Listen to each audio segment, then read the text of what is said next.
Have you ever heard of a person not being allowed to leave a hospital after receiving medical treatment while in a foreign country? Why does this happen? The patient does not have the cash in hand or an available credit limit that can afford the medical expenses incurred. The hospital wants to be sure they receive their payment before a tourist leaves their facility due to the possibility that they may never hear from that patient again. True story. Earlier this year, an insured of West Coast Global Insurance Services was hospitalized with no surgery required, and the medical expenses presented by the foreign hospital was over $30,000 U.S. for only 4 days in the hospital. This is more than the daily rate in the United States.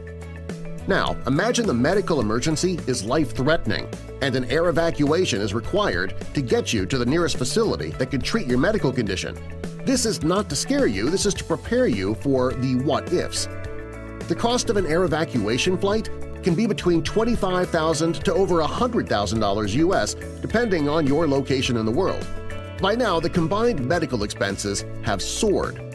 The reality is most people do not have $30,000 plus U.S. of available credit on their credit card, and if you do, why would you want to accept this financial responsibility 100% yourself?